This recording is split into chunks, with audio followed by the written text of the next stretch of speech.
nossa maior base, nossa maior fonte de inspiração são os ortopedistas que nós trabalhamos, porque o nosso trabalho é todo em prol deles, em prol dos nossos pacientes. Porque se nós entregamos uma boa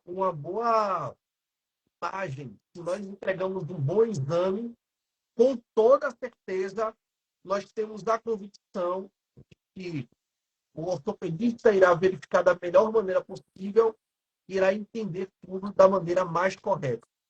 Pessoal, estamos começando a nossa live. Seja muito bem-vindo, doutor Daniel Fontes.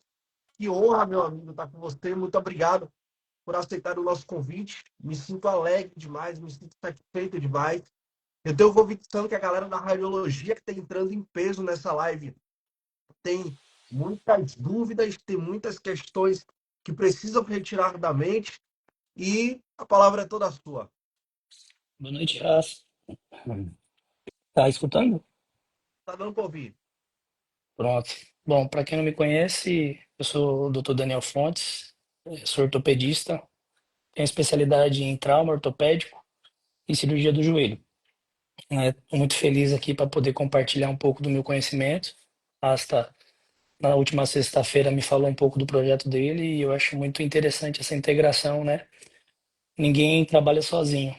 O ortopedista precisa realmente que esteja bem alinhado com o radiologista para poder ter eficiência no seu tratamento, né? Ajudando, né, durante a cirurgia ou antes, né, identificando as fraturas. Hoje nós sabemos, na verdade, desde sempre nós sabemos que nós tentamos fazer os nossos estudantes, as novas pessoas que estão surgindo na área de imagem, elas entenderem que elas precisam entender tanto de imagem, entender tanto de anatomia, que ela possa auxiliar e colaborar com o médico. E uma imagem mal feita, ela automaticamente não colabora para um diagnóstico perfeito, porque nós sabemos que o AP precisa estar perfeito, o PA precisa estar perfeito, um perfil de joelho principalmente, os epicôndilos precisam estar sobrepostos, a patela precisa estar devidamente visível, lateralizada, na região do quadril, algo que nós somos muito cobrados e que as pessoas precisam frisar, da rotação interna dos membros inferiores para a visualização perfeita dos trocânteres maiores. E tudo isso vai colaborar para que o ortopedista ele tenha uma visão ampla da região de estudo e consiga identificar perfeitamente a patologia caso o paciente tenha. Mas eu queria particularmente ouvir do senhor nessa, nessa ideia de introdução, qual o conselho que o senhor dá para todos os técnicos em radiologia, em dois campos? Primeiro campo, o campo em sala, e o segundo campo, o campo em centro cirúrgico. Certo, eu acho que é muito importante o que você acabou de frisar, né? Que todo radiologista ele deve ter pleno conhecimento do que ele está realizando, que com isso você não deixa passar fraturas, né, em radiografias iniciais, seja na série trauma ou radiografias que a gente solicita para pacientes de consultório para poder determinar se ele tem alguma patologia, no meu caso, né, que sou especialista de joelho, né, as lesões, né, de degeneração do aparelho do joelho. Em sala, é muito importante que o técnico de radiologia ele esteja bem atento, né, durante o procedimento, que ele conheça o aparelho que ele está utilizando para poder fazer com que a cirurgia saia mais rápida, com que a gente tome menos exposição às radiações e que a gente tenha boas imagens para obter o melhor êxito durante o procedimento. Eu cobro muito isso, né, dos técnicos que estão em sala comigo, né, e aí a gente acaba criando uma certa amizade, né, porque é inerente que o técnico, né, pense junto com o ortopedista para a gente poder obter o êxito dentro da cirurgia.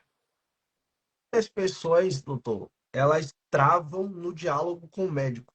Muitas pessoas Sim, travam de fato no diálogo sim, com o médico. sim. e é algo que eu venho batendo sempre em todas as minhas aulas. São 8h39, estamos com 90 pessoas, e é importante essa galera entender isso, que o radiologista e o técnico e o ortopedista é como se fosse um casamento no ato do hospital. Precisa ter um diálogo perfeito, Sim, precisa ter uma comunicação ideal. Às sim, vezes, eu vejo muitas pessoas travadas para ter um diálogo com o ortopedista, até para entender determinados exames solicitados. Às vezes, sim, às vezes o ortopedista trazendo para o campo de joelho e quadril, que é que a especialidade do senhor e que a galera mais pediu, às vezes o ortopedista ele pede um exemplo, AP de joelho, perfil de joelho, axial de joelho, Rosenberg, e o técnico ele trava com tantas informações e outros deixam a desejar porque acha que o ortopedista pediu demais, acha sim, que é desnecessário, sendo que cada posicionamento do paciente é específico para visualização de uma determinada região, já que sim. nós falamos de joelho relacionado ao joelho. E qual é a dificuldade que o senhor enxerga hoje como ortopedista relacionado à colaboração para o exame completo conforme solicitado? Pois é, Rasta, eu acho que o pleno conhecimento da técnica acho que é mandatório para o técnico de radiologia. E nada mais simples do que, se você tem alguma dúvida, conversar com o ortopedista que solicitou, né? Se você tem alguma dúvida em relação a isso. E se o raio-x não for adequado, né? Se a gente vê que não tem um bom alinhamento, existe um pouco de má técnica, né? Eu digo, as imagens distorcidas, né? Eu acho que não é nada demais da gente voltar a fazer novamente o exame, porque o que a gente quer é que o paciente tenha o melhor tratamento, né? A gente quer a melhor imagem para o melhor diagnóstico e tratamento desse paciente. Então, como você falou, né? A parte de joelho, né? A radiografia em AP, que a gente procura, né, na radiografia AP, que a patela esteja centrado, que esse raio-x, né, ele seja perpendicular à placa, né, que é a parte da técnica, que você pode estar complementando isso, né, que esse feixe ele esteja a 1 a 2 centímetros do ápice da patela, para a gente poder ter uma boa visualização do espaço articular, para a gente ver se não tem nenhuma fratura marginal à articulação, e que pode mostrar uma lesão indireta de um ligamento cruzado anterior.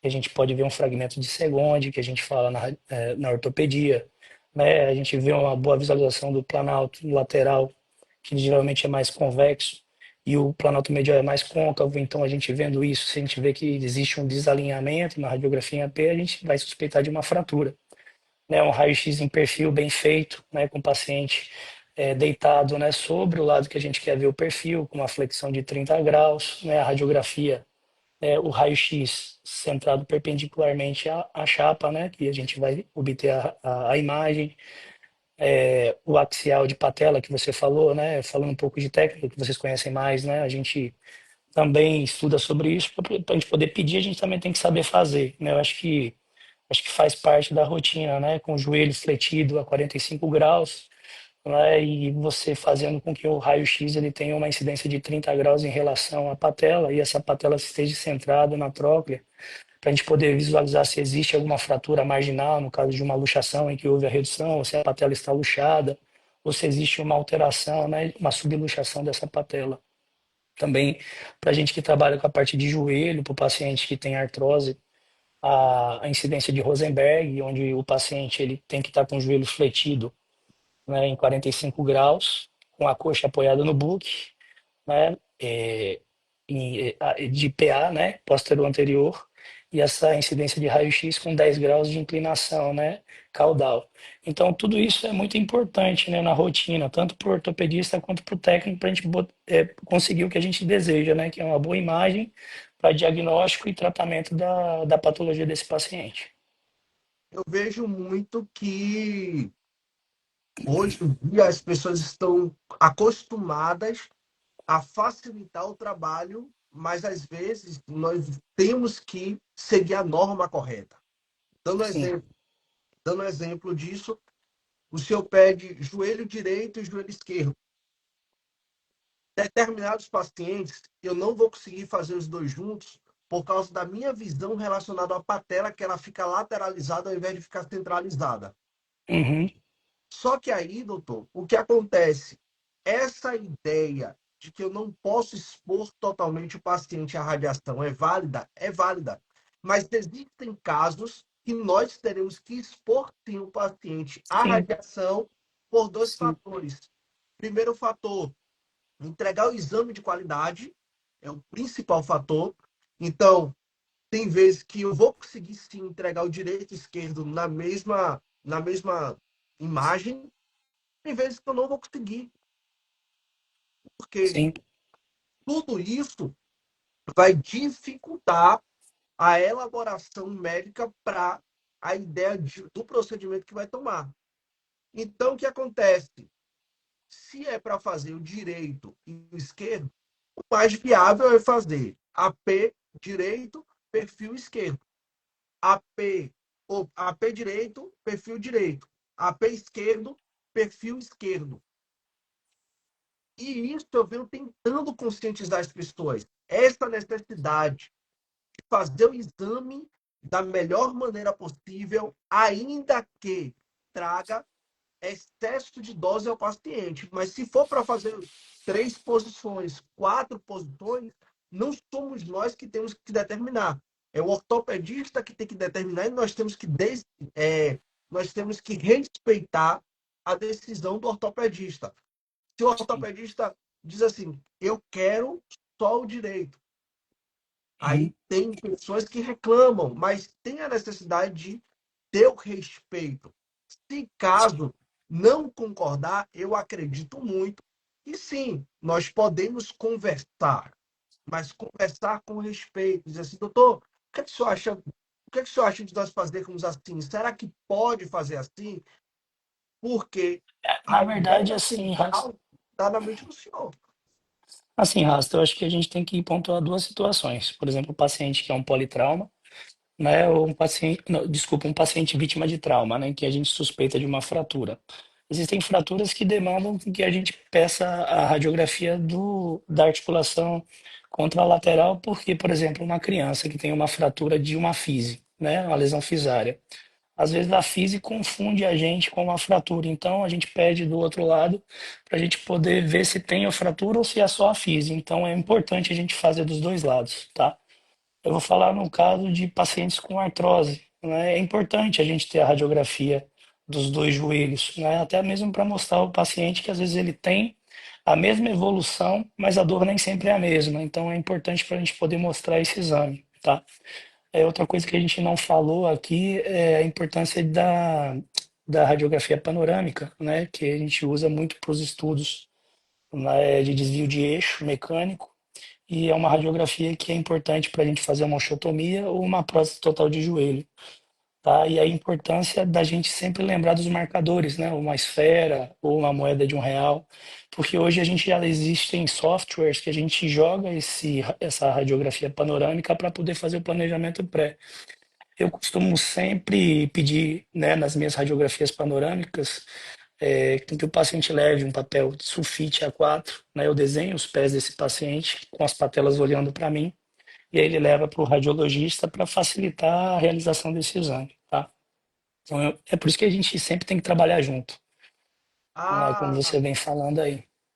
já que o senhor entrou na, na questão da escanometria, Do a raio-x questão panorâmico, né?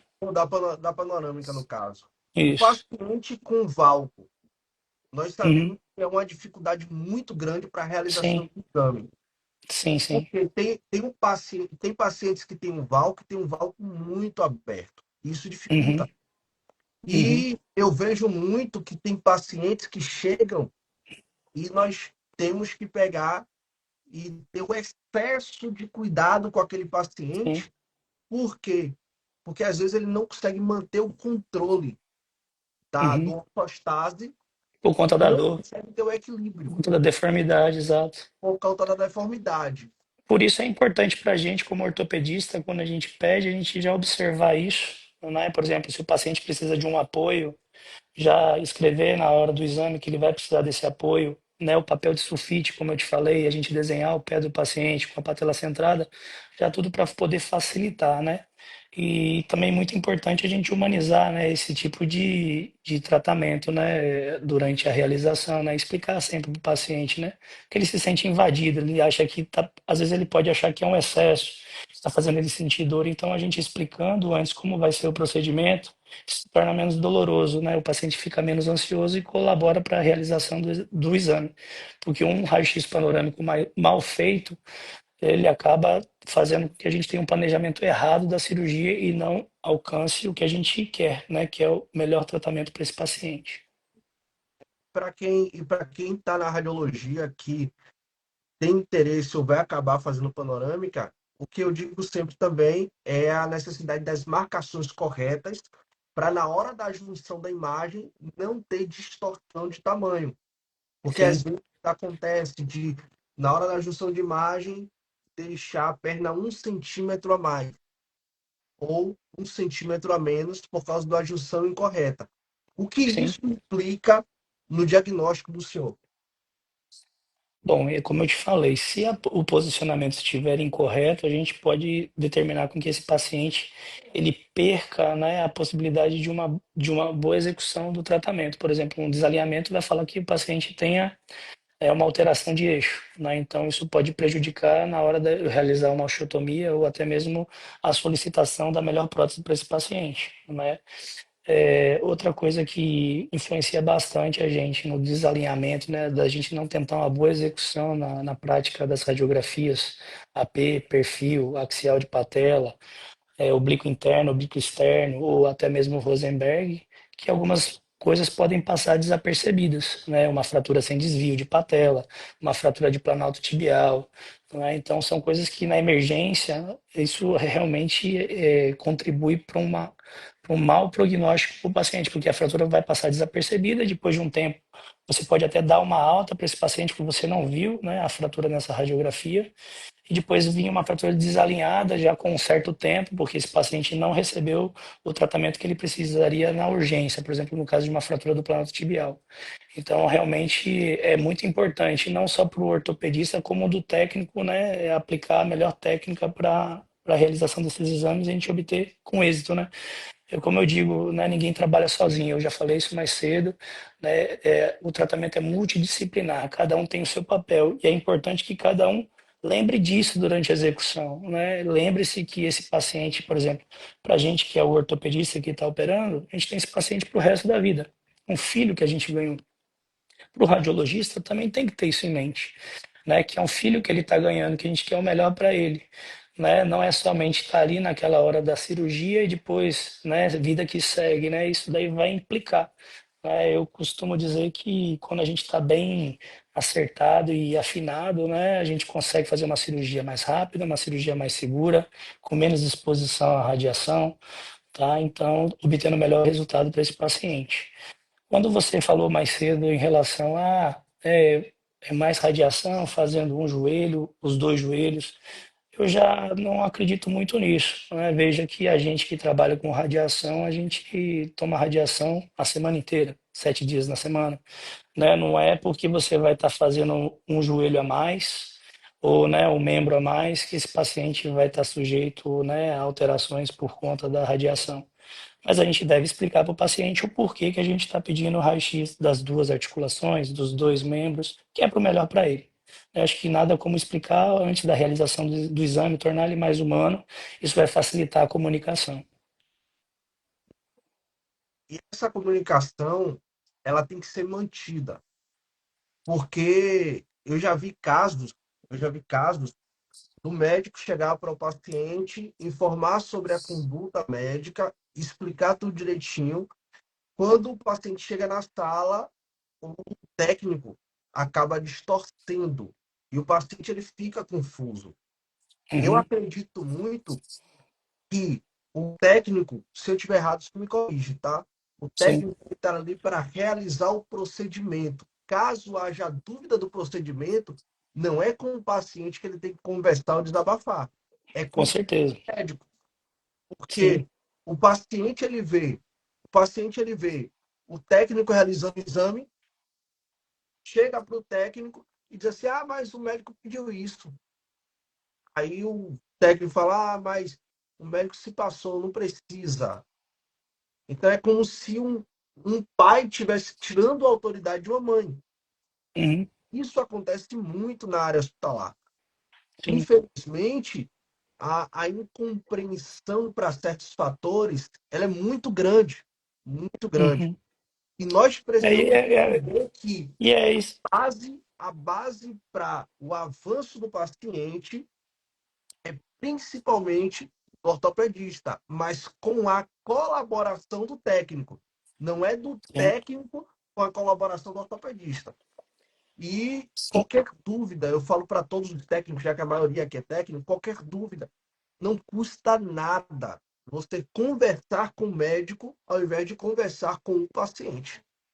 Sim, porque o bem maior é um bom resultado, né? É não deixar passar nada, né, nas radiografias. Como eu falei mais cedo, né, e você está reafirmando, se existe um trabalho e que o bem comum é o melhor para o paciente e que você tem uma boa relação com quem você trabalha, que eu acho que é o mínimo, né, que você deve ter, então, nada mais do que o técnico falou: doutor, olha, será que não seria interessante a gente fazer a radiografia de tal articulação? Porque eu vi aqui durante, né, a radiografia digital que tem alguma coisa que passou no seu exame físico. Pô, nada de que uma conversa, né, e voltar atrás para poder, né, pedir o exame correto. E a mesma coisa com a parte do radiologia, do técnico de radiologia, né? Quando você recebe um exame que não tem um bom alinhamento, que pode deixar passar, aceitar que realmente não é o melhor para o paciente e repetir o exame. Então, acho que a gente sempre tem que pensar em voltar a repetir, e isso daí nunca vai ser demais. Eu sei que às vezes a vida é muito corrida, a gente está cansado, a gente tem que trabalhar em dois, três empregos. A gente tem que lembrar sempre que às vezes pode ser um parente, podia ser a gente, né? Então a gente sempre tem que dar o melhor naquele momento, né? Que é o que o paciente espera, né? Da gente, né? Então a gente sempre tem que fazer o melhor. Eu coordeno o raio-x de um determinado hospital aqui em Salvador e eu sempre digo, o meu conselho que eu dou para a galera é o seguinte: quando você entra no hospital, da mesma forma que você troca a sua roupa, você tem que trocar o seu pensamento. Porque ali, no ato que você entra no hospital, não é mais sobre você, é sobre o paciente. Sim, Então você vai ter que esquecer, sim, os seus problemas emocionais, os seus problemas sociais e os seus problemas geográficos. Porque o paciente ele precisa de sua atenção. Uma, uma conversa mal feita pode acabar prejudicando o paciente. Uma sim, ação mal feita pode prejudicar o paciente. E às sim, vezes nós temos que literalmente ter essa bipolaridade. O que é essa bipolaridade que eu estou falando? É lá fora você ser uma coisa, dentro do hospital você ser outra. Você não olhar para quem é de um jeito, para quem é do outro, para ver quem vai tratar. É você tratar todos os pacientes da mesma forma. Entender que o exatamente. paciente ele está ali, ele precisa de você, ele conta com você. E eu, particularmente, confesso que eu participei da cirurgia com o senhor e para mim foi incrível demais. Incrível demais, porque eu vi o ser humano que o senhor é, como médico, como pessoa, e isso gera toda a diferença. A sala, quando eu entrei com o senhor, eu vi o clima leve, a enfermagem colaborando porque o clima estava leve, a radiologia colaborando porque o clima estava leve, o paciente estando mais tranquilo. É justamente o que o Plácido falou, a questão da humanização. E Sim. isso é aplausível demais. Aplausível demais. Sim, e é como a gente comentou aqui mais cedo, né? Quando a gente trabalha em conjunto em prol do melhor para o paciente, tudo fica mais leve, apesar de ser muito pesado para o paciente, né? Que está buscando a solução para a sua saúde. Né? Eu costumo bater muito na tecla, né? Quando eu vejo que tem alguém desatento, isso prejudica o resultado final do paciente. Né? Eu procuro trazer que sempre a gente tem que pensar em poderia ser alguém próximo, né? Então, a gente pensar sempre que esse paciente pode ser alguém da sua família ou que poderia ser você, a gente tem que dar sempre o melhor, né? Então, não tem exceções. É uma coisa que eu acho que a gente tem que estar muito ciente, né, como profissional da saúde. Eu vejo um pouco, né, dentro do centro cirúrgico, que é onde eu passo boa parte do meu tempo, é a minha segunda casa, né, é onde eu gosto de estar, né, que é operando, mas eu vejo às vezes pessoas dispersas e eu chamo a atenção disso. E a pessoa tem que ver que não é porque a gente quer o mal dessa pessoa, a gente quer atentar que o papel dela naquela situação que ela se encontra como profissional de saúde, ela tem que dar o melhor naquele momento para a gente poder ter o melhor resultado do paciente. Então, acho que assim a gente tem que tomar muito cuidado com o uso de aparelho celular, né? Isso distrai, né? Às vezes você está num momento crítico de uma escopia para poder fazer o ponto de entrada para uma haste, ou a localização de um ponto para fazer um túnel ósseo, ou a inserção de um ligamento que você está tentando reparar. E às vezes a pessoa está dispersa no celular e isso você toma um raio-x errado, né, que não deveria ter tomado, uma incidência que não está sendo boa, está expondo a si mesmo a mais radiação, o paciente, a gente que está ali com a mão ali no momento. Então, eu acho que a gente também tem que tomar um pouco de cuidado em relação a isso, tá? Não é para a gente pensar, pô, aquele doutor ele é chato, fica cobrando, mas a gente está pensando não só no paciente, né? A gente está pensando na equipe toda que está se expondo à radiação. Eu acho que é importante lembrar disso também, tá? Ah, entrando nessa questão do centro cirúrgico, para mim é um clima tenso ao falar de centro cirúrgico. Uhum. Por que um clima tenso? Porque o nível de responsabilidade é muito maior. Muito Sim, maior. a gente está lidando com Então, vidas. tá lidando com vidas. Expectativa, expectativa. Então, assim, qual é a sensação do senhor como médico quando entra em dois pontos, três na realidade, quando entra na cirurgia, quando está no meio da cirurgia e quando finaliza a cirurgia? Pronto. Quando eu entro na cirurgia, o que que eu espero, né? Eu espero colocar em prática tudo aquilo que eu aprendi durante a minha formação. Então, para eu entrar numa cirurgia é porque eu já tive o treinamento e sou capacitado para aquilo, tá? Durante a cirurgia, é realizar tudo aquilo que a gente já fez de planejamento pré-operatório para obter o melhor resultado para o paciente. E quando a gente consegue entregar, né, o melhor resultado, pô, é de felicidade, né? É de que você realmente está cumprindo aquela missão que você teve durante aquela cirurgia, né? A sensação você não tem como descrever isso, né? Para mim é muito bom poder fazer com que o paciente ele possa retornar às suas atividades de vida diária, que ele possa retornar para sua família o mais cedo possível, que ele possa voltar para o seu trabalho. Então, assim, eu acho que não tem profissão melhor do que essa, né? De profissional de saúde, de trazer saúde para as pessoas. Mas é como eu te falei, a gente não consegue fazer isso sozinho, né? Depende de todos os profissionais envolvidos em sala.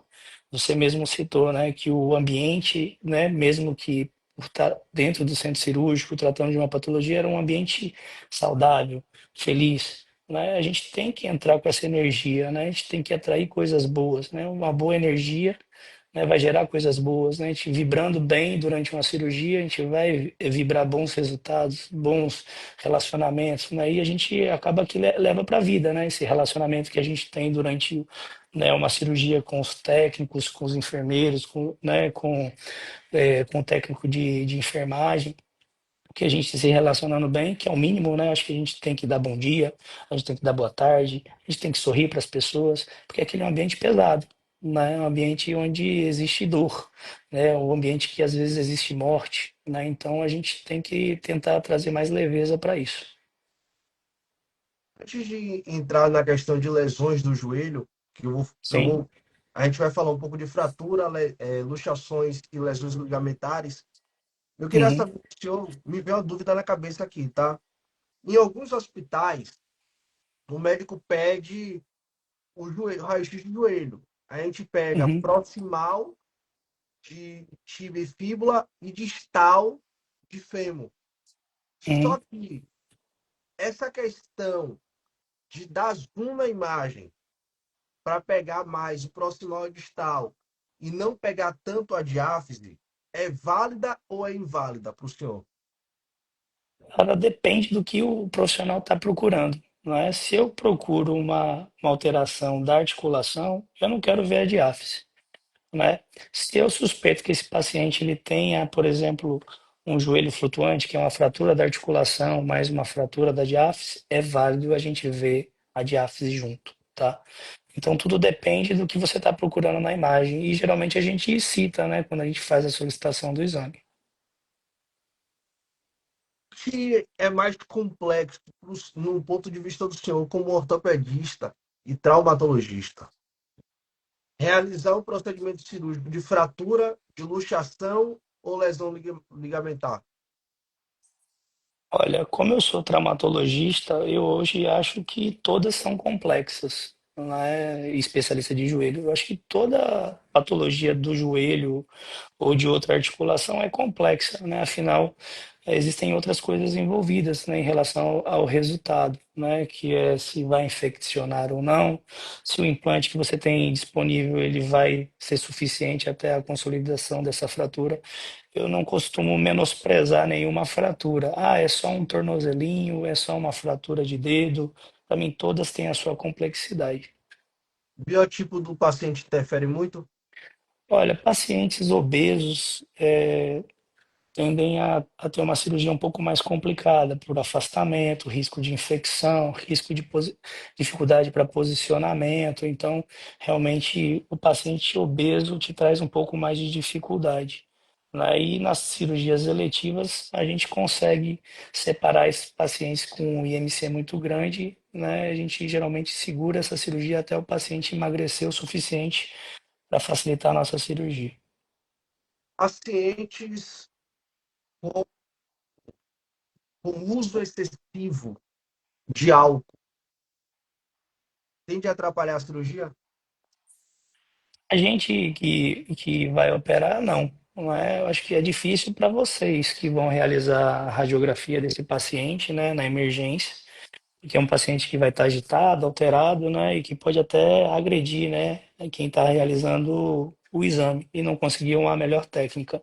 É geralmente a gente que vai operar o paciente, a gente já encontra esse paciente anestesiado ou sedado, então isso não influencia muito não, né? Vai influenciar realmente quem vai pegar esse paciente nessa parte que ele ainda está agitado, né? O anestesista, vocês que vão fazer o exame, mas a gente que vai estar operando não influencia em si a cirurgia, né? O ato da ortopedia. Foi justamente por esse fator que eu perguntei, porque para saber, na realidade, não sei se o senhor vai, pelo fato de o senhor não ser anestesista, Uhum.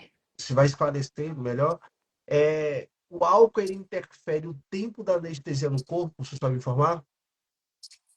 Olha, o álcool ele prejudica, né? Esvaziamento gástrico, o tipo de anestesia que o anestesista vai fazer, né? Geralmente é complicado para um anestesista fazer uma intubação com um paciente com o estômago cheio de álcool, porque ele pode broncoaspirar. Então, realmente vai interferir sim, tá? Agora, em relação ao tempo, a duração, isso eu não sei te falar, mas eu sei que tem esses complicadores em relação à ingesta de álcool. Certo. O senhor está prestes a realizar uma cirurgia e o senhor está ao aguardo do técnico para colocar o arco cirúrgico e a importância do diálogo antes da cirurgia com o técnico ou no ato em que ele está inserindo o arco, porque tem alguns médicos, depende também da cirurgia que vai ser feita, que prefere o arco, o efeito sol, que foi aquele que a gente fez. Uhum. E, na realidade, são poucos médicos que pedem, mas para mim é a posição do arco que eu mais prefiro. Tem médicos que preferem perpendicular e tem médicos que preferem com angulações laterais. Tudo depende, raça, do que você vai fazer. Por exemplo, quando que a gente quer que o técnico de radiologia ele entre na sala mais cedo do que vai acontecer a cirurgia, que é antes da realização? Por exemplo, as fraturas do fêmur proximal, fraturas do colo do fêmur, fratura transtocanteriana, onde a gente faz na maioria das vezes a osteossíntese, né, que é a fixação dessa fratura através de técnicas percutâneas. Então, um bom posicionamento antes do paciente ser anestesiado, a gente já consegue saber qual vai ser o grau de dificuldade para poder reduzir essa fratura. Então a gente pede para que o paciente seja anestesiado e através de coxins ou posicionamento a gente já faz as incidências para já saber quais serão os problemas durante o intraoperatório. Cirurgia do fêmur proximal, por exemplo, como a que eu fiz hoje de tarde, que foi uma fixação in situ de uma fratura do colo do fêmur, e que foi até legal que durante a realização tinha um técnico que te acompanha e falou, olha, eu vou mandar pro Rasta porque eu sigo ele e também vou entrar na live. Eu falei, legal. Eu falei, eu tenho que adiantar aqui porque era uma grande preocupação minha, né? Que às vezes a gente não consegue começar a cirurgia ou terminar na hora que a gente imagina. Mas voltando para a cirurgia, né? Então, o início da cirurgia já demanda a necessidade da escopia, do raio ali para poder fazer. Então, para fazer uma fixação percutânea do colo com parafusos, eu já preciso iniciar a cirurgia com um bom posicionamento. E a gente, com um bom posicionamento, já consegue marcar a angulação, que vai estar a escopia, posicionamento do arco em relação ao API perfil, para acelerar, né, o tratamento, né, da cirurgia. Então, a gente consegue acelerar o ato da cirurgia em si, já fazendo isso daí antes da cirurgia. Agora, fraturas articulares como do joelho, a gente não precisa bater essas imagens antes, né, para poder fazer. Então, é durante o transcorrer da cirurgia que a gente vai fazendo essas imagens. Tá? Então, não há necessidade, mas geralmente são as fraturas que a gente vai tentar uma haste intramedular de fêmur proximal ou parafuso para fixação do colo, ou a gente vai fazer uma haste de tíbia para tratamento de fraturas de osso da perna, ou a gente vai fazer uma placa-ponte no húmero, então a gente já precisa ver se é o húmero proximal, se a gente está conseguindo ver realmente a fratura e como a gente imagina que vai ser a melhor posição para facilitar, né, essa comunicação entre o ortopedista e o técnico e a gente tomar menos radiação, obter as melhores imagens e não ter nenhuma surpresa, porque não é nada mais desagradável que a gente estar ali com o paciente anestesiado, com todos os campos, e a gente não conseguir obter uma boa imagem para a boa realização da cirurgia. Eu me lembro de um caso até hilário, e a primeira vez que entrei numa cirurgia, que eu fui operar o arco sozinho, foi tenso demais para mim. Por quê? Porque existem mecanismos do arco que às vezes se tornam complexos. Vamos supor, Sim, nós trabalhamos com IMEX, lá nesse determinado lugar que a gente trabalha com IMEX, trabalha com VMI e trabalha com SIMS. O SIMS dele é mais tecnológico, e eu vou falar sobre isso daqui a hum, pouco. O SIMS ele é mais tecnológico, o IMEX ele é o intermediário, porém o hum, VMI ele é mais complexo. Porque às vezes o que eu vejo muito que os médicos memorizam são as cores. Giro verde, hum, giro amarelo. hum, Só que o VMI é mais complexo. O VMI, o técnico que estiver operando, ele tem que ter total domínio sobre o aparelho. Tanto para a constante do aparelho, entendendo que a constante do aparelho do VMI, ou perdão, do arco cirúrgico em si, é diferenciada. Na sala, eu não sei se você sabia disso, eu acredito que sim, na sala, quanto maior o KV, mais escura fica a imagem. No sim, ar, quanto menor o KV, mais escura fica a imagem. Então é o contrário. Só que existe um método manual, onde você chega lá, coloca a articulação e ele automaticamente capta a quantidade necessária para aquela região.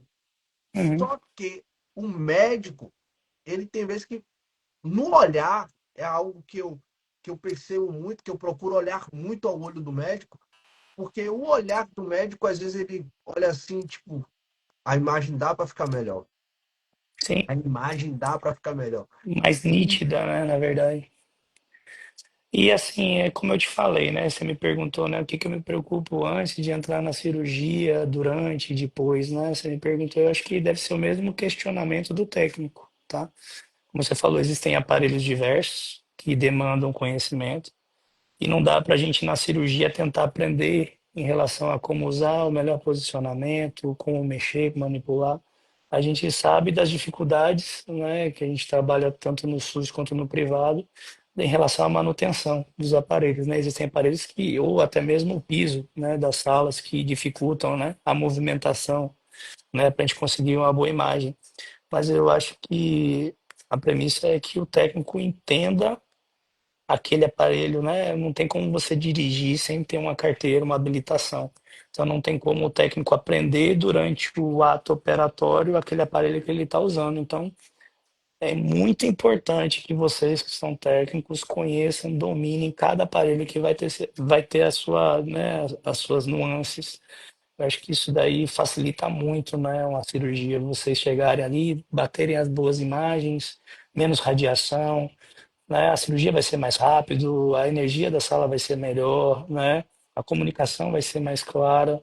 Agora já entra, né, como eu já presenciei algumas vezes, né, pessoas que e daí a importância dos preceptores, né, que eu vejo também, né, como em alguns hospitais que eu trabalho, né, existem a parte, né, de preceptoria, né, de radiologia, né, existe uma pessoa que está aprendendo com a pessoa que está ensinando, né, e em algumas situações eu já me deparei com estudantes de radiologia tocando uma sala, né, sem a pessoa que era para ele assistir, né, e ensinar, né.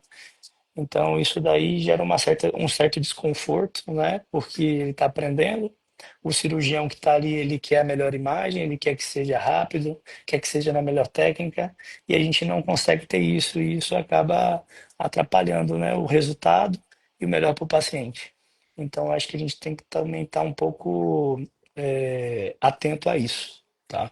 Eu acho que a gente, né, a partir do momento que a gente entra em sala, a gente tem que estar apto para aquilo, né? Conhecer a melhor técnica para poder aplicar a melhor técnica para o paciente e obter o melhor resultado.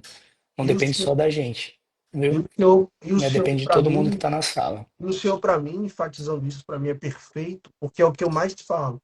Dois pontos que eu entro. Não dá para ensinar sem ter conhecimento.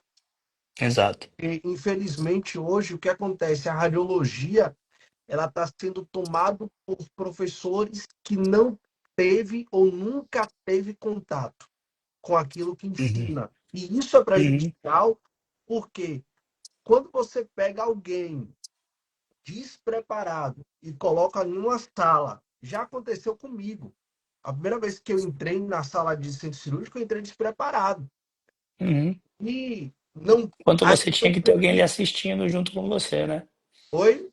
Quando tinha que ter alguém junto com você ali, né? Mais experiente. Então, houve, de certa forma, na época, irresponsabilidade de duas partes. Uhum. Tanto minha, por não reconhecer de imediato, cara, isso aqui eu vou me bater, isso aqui não dá, não E acho que vou. até na época, assim, levando a mais, tá? É não pensar na sua importância diante do procedimento, né? Na época, talvez você não imaginasse que o quanto importante você é durante o ato da cirurgia, né? Para com o paciente, para com a equipe, né? Então, assim, todo mundo é importante ali durante o procedimento e vai influir no resultado dessa cirurgia. Hoje, com o nível de maturidade que eu estou aprendendo a ter dentro da cirurgia, eu entendo que ali, na realidade, nós, como técnicos, temos que e entrar em uma mente onde eu vou ter que dar o meu melhor. E Para se eu não somar. estou preparado para dar o meu melhor, é melhor eu reconhecer isso e chamar alguém para me auxiliar. Sim. Tanto para cirurgias vasculares, como para cirurgias articulares, como para cirurgias de estruturas mais complexas ou que aparentam ser menos complexas. As pessoas elas devem ter a humildade de dizer isso eu sei e isso eu não sei. Uma coisa que eu sempre faço particularmente, toda vez que eu entro na sala de cirurgia, mesmo eu vendo que o lado é direito e o médico vai querer o arco do lado esquerdo, sempre o lado oposto, porque o lado da estrutura é o lado que ele trabalha, eu pergunto ao médico, por Sim. entender que cada médico é cada médico e cada médico trabalha de uma forma. Eu não posso pegar o parâmetro de doutor Daniel e aplicar em doutor fulano de tal, porque são médicos diferentes. Eu também não posso chegar e achar que eu sei tudo porque eu fiz duas, três cirurgias, sendo que ali é um aprendizado constante para quem está mais perto, tanto quanto para quem está mais distante. Aí você tocou num ponto importante. Quando a gente acha que sabe tudo é porque a gente não sabe nada, né? Então, a gente tem que ter humildade que a gente tem que continuar aprendendo, né? A gente sempre tem alguma coisa para aprender, seja a gente com vocês ou vocês com a gente. e é a comunicação, né? Às vezes a gente vê que a gente que está ali, né, no intraoperatório tentando tratar uma fratura, ou tentando fazer uma osteotomia, ou tentando fazer uma prótese e ver o que a gente precisa no exame de imagem, às vezes o técnico não consegue entregar, não porque ele não quer, às vezes porque o aparelho não está legal, ou porque a sala tem uma irregularidade, e nada mais fácil do que você se mostrar para o ortopedista que você está trabalhando, que está tendo essa dificuldade, para não criar uma certa animosidade, né? Então, a comunicação tem que ser muito clara, né? Porque a gente está ali no campo de batalha, né, durante a cirurgia e a gente às vezes não tem tempo para perceber a dificuldade que vocês estão tendo em relação ao aparelho, em relação ao posicionamento. A gente só quer ver uma boa imagem. Então, é importante essa comunicação clara, né? Citar as dificuldades. E por mais que seja um ambiente de agitação e ao mesmo tempo um ambiente tenso, eu acredito que a pressa do técnico para posicionar o aparelho às vezes pode atrapalhar. Sim, sim. O É, excesso da hoje mesmo eu fui fazer essa osteossíntese da fratura do colo e o técnico tinha colocado as telas, né, num lugar que para mim não era tão interessante, porque a gente está olhando para o quadril, eu queria olhar para a tela, né, de frente para mim, mas eu teria que olhar para um lado que não está a minha mão, então isso dificulta um pouco, né? Então não foi porque ele quis fazer errado, ele me explicou que por conta da sala ele não tinha como ligar o aparelho onde precisava estar. Então, nada como uma comunicação clara antes da cirurgia, para não gerar nenhuma animosidade, né? Então, foi bem tranquilo, porque ele me explicou o porquê, e que se a gente tentasse fazer da minha maneira, ia demorar muito mais, e quem sairia prejudicado? O paciente, né? Que é o mais importante, entendeu? A, pra, a tela, para quem não sabe, a tela que o Dr. Daniel está falando é justamente a torre. Essa torre é onde fica em alguns aparelhos uma tela, em outros aparelhos duas telas, onde ele verifica a imagem que foi feita a escopia. A escopia é o disparo. Então, no ato que você faz a escopia, o médico tem a visão. E essa visão do médico tem que ser perfeita. Então, a tela, se eu estiver errado, me corrige, tá, doutor? A tela não pode estar muito distante do médico, Sim, não pode estar muito próxima para não contaminar o campo e sim. não pode estar fora do campo de visão do médico, porque vai Exato, é a mesma coisa que atrapalhar. você vai andar de bicicleta olhando para o lado, né? Então é impossível, né? Então ela tem que estar diretamente para frente do posicionamento das mãos do paciente, da mão da gente, do cirurgião. Mas assim, como eu te falei, né? Se existe uma dificuldade, isso tem que ser reportado para o cirurgião, para a gente poder entrar no bom senso e conseguir executar a cirurgia. Todas as vezes que eu vou entrar em uma cirurgia, eu observo o arco que eu vou pegar. Por Sim, quê? Porque eu estou entrando em uma cirurgia, eu não tenho noção da complexidade da cirurgia, porque você saber a região da cirurgia não significa que você tem noção da complexidade.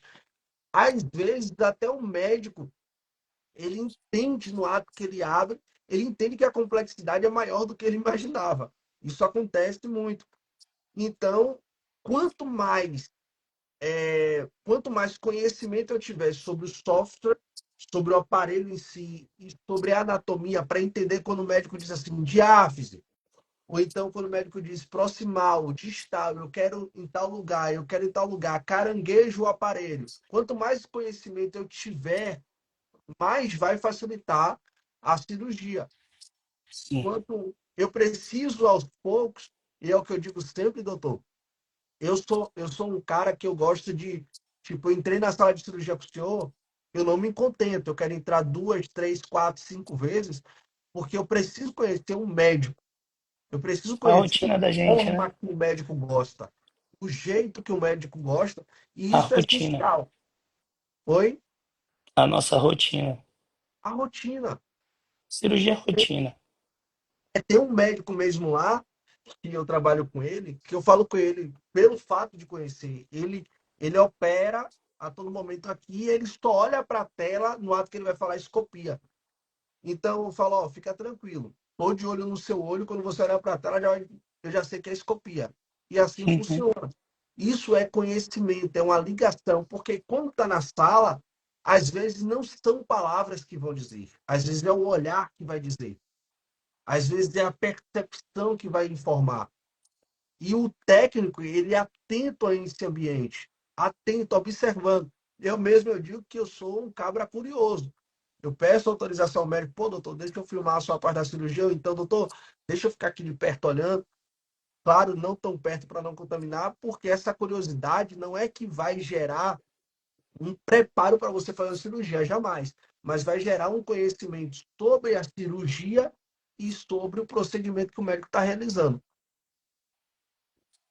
Sim, E eu quero saber do senhor, falta 5 minutos para nós finalizarmos, eu quero saber do senhor sobre o pós-cirúrgico, a certo. necessidade do pós-cirúrgico bem realizado. Pois é, eu brigo muito para que todo paciente que a gente opere, ele, dentro do centro cirúrgico, ele realize as radiografias de controle, né? Como eu venho da área do trauma, eu já tive, né, o dissabor de pacientes que, por sorte, eu já tinha guardado as imagens da escopia. Às vezes, na hora de ir no banheiro, escorregar, cair, tem uma fratura embaixo do implante. Então, uma boa radiografia de controle, uma boa escopia de controle, trazem a documentação necessária para situações como essa que eu trouxe aqui, tá? E assim, se você tem um bom alinhamento do membro, uma boa execução da radiografia, eu sei que às vezes é difícil, né? Você está sozinha no centro.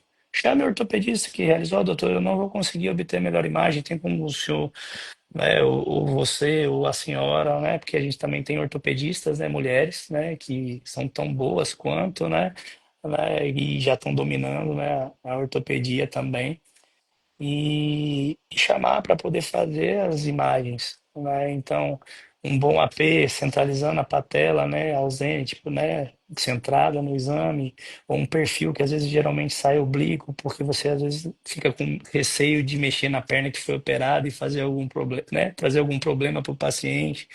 Então, chame o ortopedista, chame o residente que trabalha junto com a gente para poder ter o melhor resultado, porque aquilo é uma documentação de que foi feito o melhor para o paciente. Às vezes, um raio-x mal feito né, mostra lá na frente dúvidas para o paciente. Pô, a minha fratura não ficou bem alinhada, o doutor não teve um cuidado necessário, está meio desorganizado essa fratura ou essa prótese não ficou bem implantada. Então, uma radiografia pós, né, procedimento é muito importante. Tem uma complexidade muito grande relacionada ao pós, que é justamente, eu vou falar de joelho, né? Porque a nossa maior dificuldade, Uhum, né, às vezes, é joelho. Na hora da realização do pós, fazer o AP é tranquilo, sim. fazer o perfil é mais complexo. E o que Por que isso que nós eu te falei, né? sabemos? Chama ajuda, né? É, E assim, uma coisa que eu quero falar do pós é importante que você tenha o paciente anestesiado, sem sentir dor. A dor inviabiliza uma boa execução, né? Você sabe disso. O paciente com dor, ele não consegue esticar direito o joelho, às vezes ele não consegue fletir 30 graus, ele não consegue, né, fazer um perfil virando o membro, né, sobre o leito, né, ficar em cima do membro operado. Então, o paciente anestesiado é o melhor paciente para você obter melhores imagens de controle, né, para documentar aquela fratura ou aquele implante que você colocou no paciente, aquela prótese. e geralmente nós colocamos a placa ao lado do Uhum. paciente e Sim, levantamos um pouco, fazendo uma sim, rotação medial do sim, membro para pegar o perfil do joelho perfeito. sim, E isso, algumas pessoas, eu mesmo, já aconteceu comigo, no início eu fiquei com muito receio. Cara, será que eu sim, vou destruir a cirurgia? Será que é que vai acontecer? Só que é justamente o ponto que o senhor falou, o paciente está anestesiado. E sim, existe o pós imediato e o pós tardio. E às sim. vezes o pós não faz, a pessoa acaba não fazendo o pós no CRPA, desce para a UTI, espera chegar na UTI para descer o paciente para a sala para fazer. Isso complica muito, porque o paciente, após a cirurgia, depois que a anestesia vai embora, o paciente acaba sentindo algumas dores, É, movimentações dificultam, exato. tanto na região do joelho e principalmente na região da pelve. Sim. O Porque na região posicionamento da vai ser pelve, mais, o posicionamento posicionamento vai ser mais difícil, né? Assim, algumas estratégias que podem ser utilizadas, né, quando o paciente está com dor, às vezes apoio, né? Você apoiar o membro, né, seja num almofado, num travesseiro, né? Isso pode te ajudar naquele paciente que está com dor, seja para um pré, né, osteossíntese com paciente com fratura, ou no pós, o paciente assim que já passou anestesia.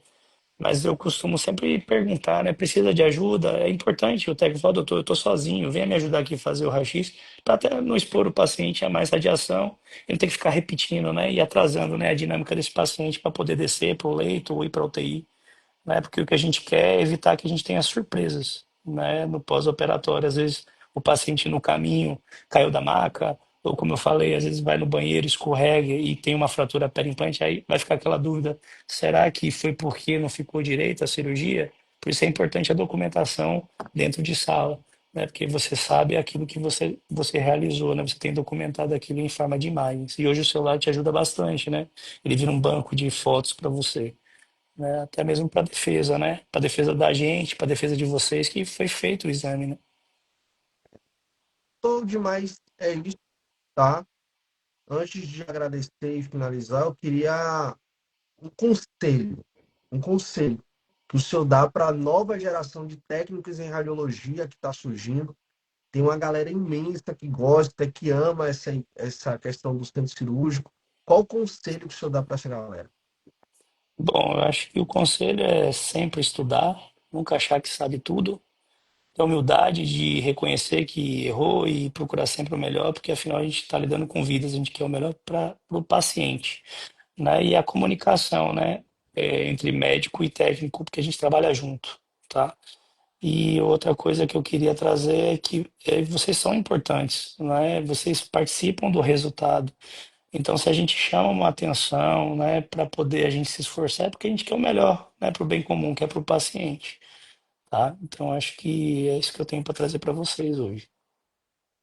Gente, Ninguém trabalha sozinho. é, gente, eu peço a vocês, tá? Segue o doutor Daniel Fontes. Para mim, não é porque eu tô falando do senhor, de verdade. De verdade. Tem, Uhum. tem o Gabriel mesmo, o doutor Gabriel, que ele é ortopedista, estava de plantão comigo de ontem para hoje.